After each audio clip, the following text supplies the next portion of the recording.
Good morning, students. Greeting a nice day to you. Today we are going to discuss about the topic that is practical examination of physics.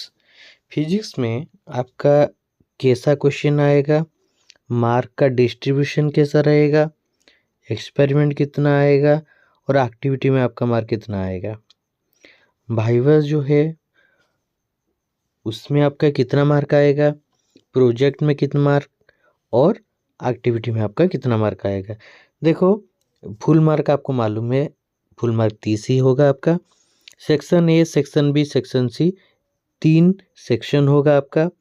अगर इसी में से set बनता है तो कैसे बनेगा, ठीक है। सेक्शन ए से 1 नंबर लेंगे, सेक्शन बी से 1 नंबर लेंगे, सेक्शन सी से 1 नंबर लेंगे। सेक्शन सी का आपका जो है मैं आपको पहले ही बताया था, 1 activity from the section C.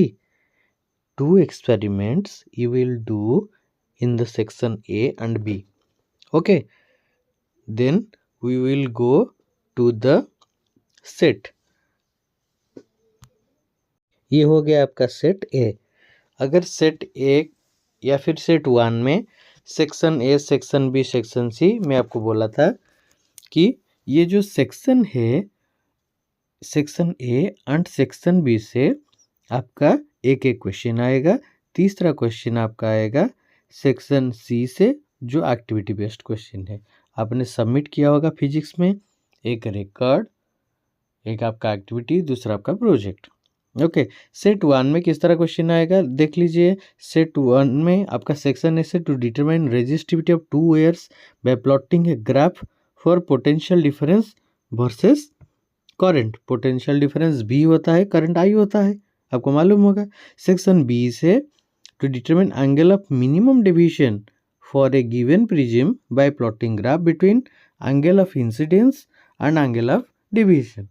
Incidence क्या होता है, डेविएशन क्या होता है, ये अपने उसी ग्राफ में आपको प्लॉट करना होगा। आपको प्रिज्म दिया गया होगा, आप वहाँ से रीडिंग लेंगे, रीडिंग लेके बताएंगे। यानी सेक्शन ए में एक ग्राफ हो गया, सेक्शन बी में भी एक ग्राफ हो गया, और section C to assemble the component of a given electric circuit. Section C में भी आपका एक ग्राफ हो गया। यानी सेट 1 में आपको 3 ठो ग्राफ करना है। सेट 2 में to find the resistance of a given wire using meter bridge. Second section B में आपका हो गया to find the focal length of a convex lens by plotting a graph between u and we.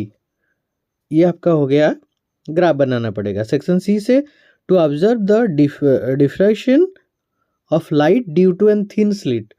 यानी set 2 में कुल मिलाकर आपको एक ही ग्राफ बनाना पड़ेगा। ग्रुप सेट 3 में section A to determine resistance of a galvanometer by half deflection method and to find out its figure of merit। या इसमें शायद आपको ग्राफ नहीं बनाना पड़ेगा, लेकिन पीएन जंक्शन डायोड में आपको एक ग्राफ बनाना पड़ेगा। यानी सेट 1 में आपको 3 ठो ग्राफ बनाना पड़ेगा, सेट 2 में 1 और सेट 3 में 1। ऐसे ही होता है आपका graph. Graphs are depend on your questions. Questions आपको अच्छी तरह पढ़ना है और पढ़ के उसको आंसर करना पड़ेगा। और उसके बाद प्रैक्टिकल रिकॉर्ड में आपका 5 मार्क, प्रोजेक्ट में 3 मार्क, वाइवास में आपका 5 मार्क होगा। यही होता है आपका question pattern. Thank you to all.